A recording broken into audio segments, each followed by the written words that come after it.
Okay, today we're going to be taking a look at this video by Rob Chapman. Digital guitar gear has peaked, now everything changes. Not going to lie, I'm not actually a huge Rob Chapman fan. I don't really watch his stuff, but the title of this video really caught my eye, so I thought we'd take a look at it together. Even though I am not a huge fan of Rob Chapman, I don't know what it is. I've got no beef with Chapman. Like KDH. I will say I have owned a Chapman guitar in the past, and it was a pretty epic guitar. So yeah, I mean, there's good guitars from Rob Chapman. But yeah, I just thought the thing is, the reason this really appealed to me, right, is recently. Well, I say recently. Over the last few years, I've been on a processor tip. You know, it's been I started out with the Boss processors, and then the Valaton ones, and the Line 6 ones. And I don't know, I kind of wasn't getting what I wanted from the processors. I don't know, there's just something like I felt like something was missing. So I've recently gone back to pedals, and I'm a pedal guy again. I do say that there's something about the Tonex that I find pretty special. I do still like my Tonex very much. But yeah, I mean, the guitar processor as we know it has been around for, I don't know, maybe 25 years now, maybe coming up on 30 years. And I mean, you've got to admit, if you go back to like the old Line 6 floor pod and things like that, I mean, that was not a good unit. And I love Line 6 stuff. I've got an M5 that I use regularly. But yeah, I mean, processors have just got better and better as they've gone on. And now Chapper's here is saying that digital guitar gear has peaked. Now everything changes. Now, I think I'm agreeing with Rob that it has peaked. I don't see how it could get any better. But what's the change that he's talking about? So yeah, I thought we'd do that today.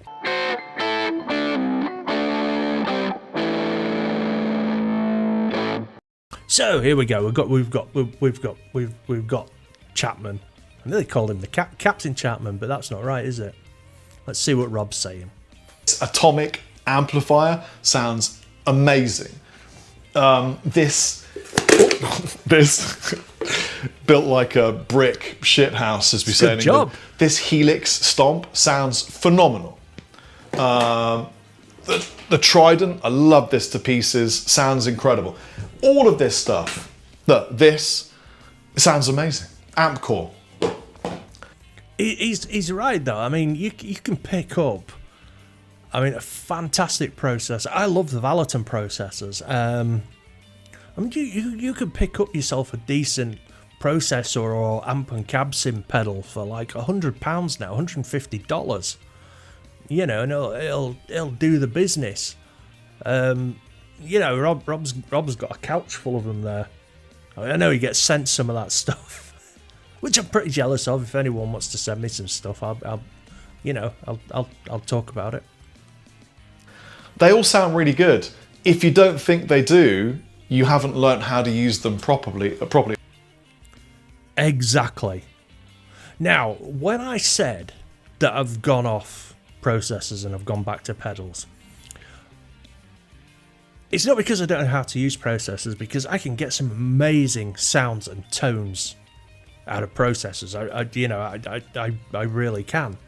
But I found for like a lot of the stuff that I'm playing at the moment, I am finding a pedal board easier, if that makes sense. It's just a personal preference, and I mean, I'm old. I mean, I can't, you know.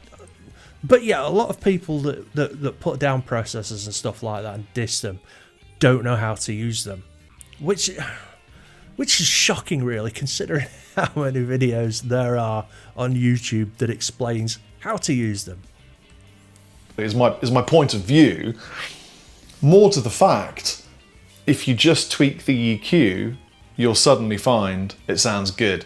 And I learnt that from Pete Honore. He was like, the best pedal ever is the Boss EQ. And I said, why? And he said, well, it doesn't matter what amp you get given on the gig, as long as you got some good pedals. If you put the EQ at the end or at the beginning, or both sometimes, you'll shape it to the sound.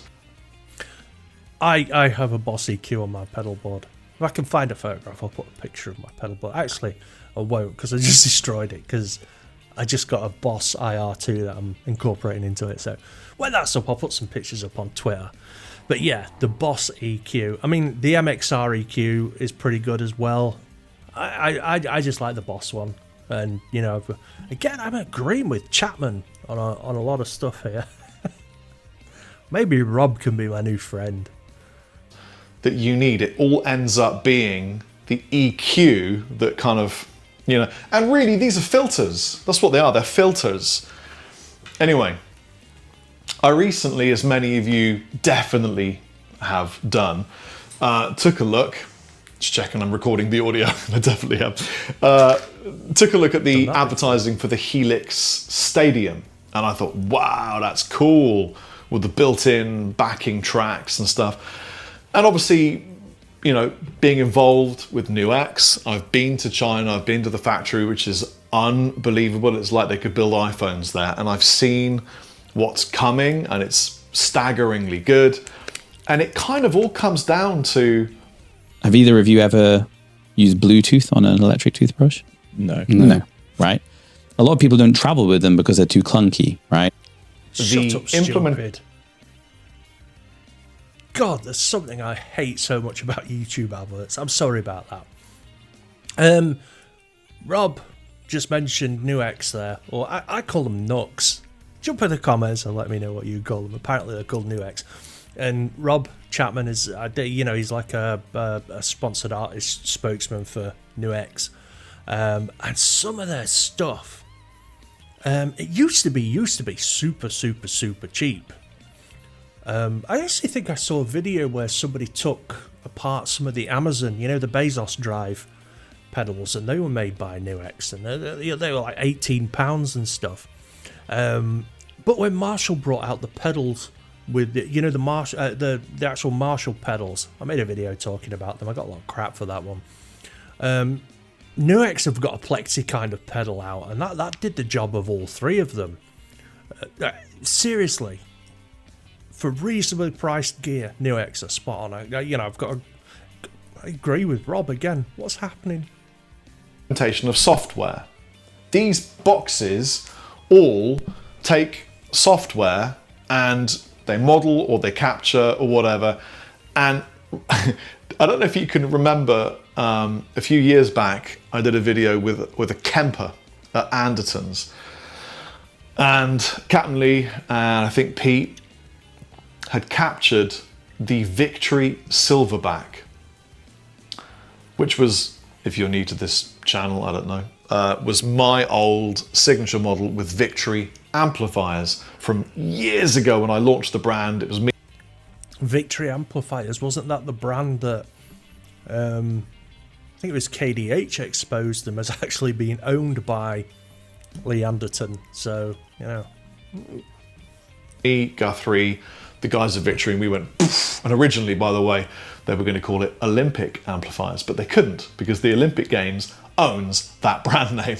You can't even open a fish and chip shop and call it Olympic Chips. They'll sue you. Anyway, I was flabbergasted because I think I have some pretty good ears. I think I've proven that. And I got caught out. This was many years ago. And since then, people saw Kemper and thought, okay, shit, we've got competition. This is bad. We need to compete. The Kemper does seem to be, you know, like the gold standard profiler, processor, whatever you want to call it. The only thing that's ever put me off that is the price. And I'm a Boss guy anyway. I may get one of the GT 1000s, I don't know. But yeah, the Kemper, the Axe FX, and the Head Rush seem to be the three big main players, but like Line 6 are really edging in there now. This has come out, and I really think we've got to the point now where it's peak product. It is digital product singularity is what it is. I mean, I'm coming up with that as I say it, but that's really what it is. You know, like the concept of an AI, the singularity. Where I agree with Rob. Again, what is going on? Like I said, I don't have beef with Rob. He's just not a creator that I choose to watch, but I don't know. Guy's talking a lot of sense today. And yeah, I think we have reached the I don't know, is zenith the right word? I think we've reached a peak now with with digital stuff. But I want to know what everything changes means. Where it jumps into a black hole, reverses itself in time, and then suddenly it makes coffee for everyone, there's world peace, and we all get paid or something. I don't know. The gear doesn't... What it is that the gear doesn't need to be any better. It doesn't need to be any better. It's reached a point where it all sounds as good as the user is able to use it. And I think that's a fact, because I can make all of this sound, to my ears, good. I just got through a recording session in a studio where for the first time in my entire life, I used a digital preamp to record with as an Again, processors are like pedals. And being able to dial your pedals in is half the battle. You know, if you're chasing tone or whatever. Like I say, it's unbelievable. You know, you can have the pedals, you know, the existing pedals that you've got and you're working with now.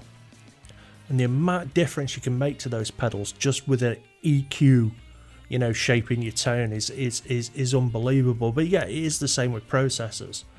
You know, being able to dial it in and use the things properly. And I think that's where a lot of people come unstuck. You get a lot of people that just plug into it and go, no, this sounds like garbage. Give it a chance. Watch YouTube. Experiment, and it sounded phenomenal.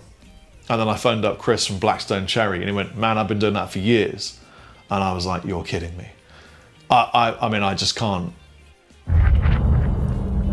This game, you're not ready for it.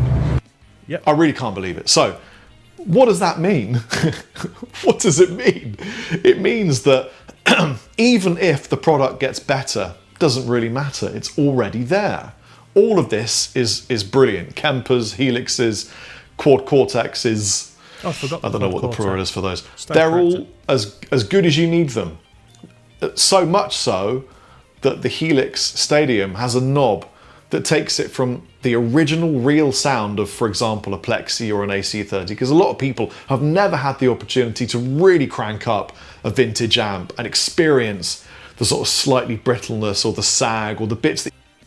That's a really good point as well, because, I mean, I live in the UK, and trying to buy a Mesa Boogie in the UK is a nightmare.